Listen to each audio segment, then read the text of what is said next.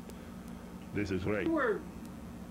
When the Reds sold you to the Expos, I mean, your career, even as we talked about I got today, traded. You got traded, I'm sorry.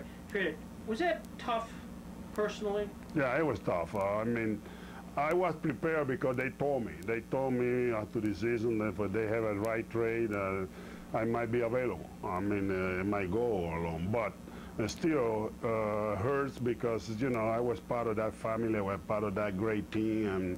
And we had success, and then why you want to go someplace else where you don't have success? But I enjoy playing Montreal when I did, and I played with some great players, Andre Dawson and Gary Carter, now in the Hall of Fame, and Warren Cromartie, Valentine, Steve Rogers, and the people in Montreal. I mean, they were fine with me, and I really enjoyed playing there. And you almost winning after my third year there. Well, then you're off to Boston. I enjoy playing there too. Yeah. I enjoy especially my first year, because I play on the regular basis, and I got a great year for them. But then after that, I don't know what happens. They didn't play me like every day anymore, and they go with a younger player. But you know, I enjoy playing there. And Fenway Park, I enjoy the people there, and everybody was great. I never ever complain about whatever I play. Because the people or the fans. Yeah. And you're reunited with Pete in Philadelphia. Pete and Morgan again, and I got a year. I got a good year over there, and we went to the World Series. We lost to the Orioles again, but that was great. You know, play with Pete again, and Joe, plus Mike Smith, and Steve Carton, lefty. You know, I play with great players there. Gary Matthews, Maddox. I mean, that was great to play that year in Philadelphia. Was it your number? Oh, yeah. You can even ask my wife. Every time I come out to hit against him, she went to the restroom. I mean, she don't want to see it. About Bob Gibson. Oh, yeah. Yeah, Bob was, Gibby was tough, and not with me, with everybody. I mean, he was tough, but he was a guy who gave me more trouble. I mean, hitting wise. Yeah. You talk to him anymore? Oh yeah, I talk to him now, because he's not used to talk to anybody when he play. When now we see him, because we both in the Hall of Fame. We see him. He's a great guy, and I enjoy it every time I see him. The Bulls had Bob Gibson. Gibson had been sensational during the season, setting a modern-day record with an incredible 1.12 earned run average, including 13 shutouts and a stretch of 100 innings in which he allowed just 2 earned runs.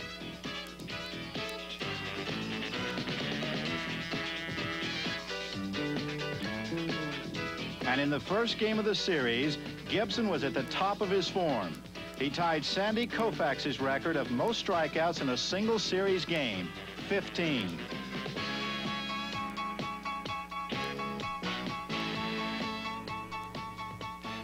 And then he established his own record of 16. And still had 1 out to go. Number 17. Gibson dominated on the... They announce your name as a member of the Baseball Hall of Fame. Well, that's the greatest thing, and it can happen to anybody, to any ball player who play a long and a great career. And you know, when they named me to the Hall of Fame, that was the top. I hit the top. No way it can go up no more, and that's great. Every time when you go out there, you see your plaque over there, and that's great. Who introduced you? Oh, the commissioner. Commissioner? The commissioner, yeah. We in baseball, we didn't do like football. Yeah, somebody introduced it. Yes, the commissioner did, and that was great. You don't have to answer this, but does Pete Rose belong in the Hall of Fame? No, I answered. He's belong in the Hall of Fame. Yeah. Oh yes, no doubt it. I would love to see when he go out there and he can tell the people how he feels. Yeah. I think he's belong, and I hope soon he'll be there. Is Andre? Is he in the category? I mean, he's only using 5th in the voting. Andre Dawson. I know, but he's belong there too. I saw he started in Montreal, and I saw him through his career, and no doubt it. He belongs to the Hall of Fame. He did so many things. I mean, he only hits. He steals bases. He was a great outfielder and a great arm. Nobody run on him. I mean, when you had those tools and you use it like he did, you belong in the Hall of Fame. Who's the greatest player you saw? Well, I gotta say Willie Mays. I think I see a lot of great players. Don't take me wrong. There's a lot of great players I play against, like Roberto Clemente and Hank, and there's Perez, the McCoys. Well, you know, and the one I saw like Musial and Ted Williams, DiMaggio. I mean, but I think Willie Mays was the most complete player I saw.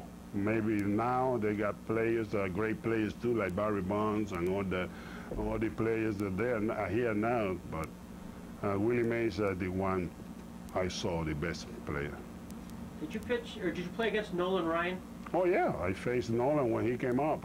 Even when he started with the Mets, I faced him, and he was great. I mean, his velocity was unbelievable, and he was wild when he started, but then he got his control, and you know, everybody knows Nolan. I wondered how you could dig in on him, knowing that he was pretty wild and awful fast. Yeah, he was wild early, and but he was throw the ball high. He was walking guys, but you don't have much trouble with him, even when he throws hard. Yeah. This has been terrific. Tony Perez, you are a class act. Thank you. Yeah, you're a role model to so many people, Tony. You know, everything that's written about you, the term is always class act. You know, you should be, and that's a wonderful legacy. Well, I just trying to be like I grew up, you know, like to be like my father was and my family, and you know, I enjoy life. I enjoy people, and I do enjoy people, and that's the best way to live. To to have fun and go around, and can somebody say, there he goes Tony Perez, he's a great guy, that's all. Well, Hall of Famer Tony Perez honors us with his presence in Jamestown, New York. Indeed, Tony Perez is synonymous with class act. Thanks for sharing the memories.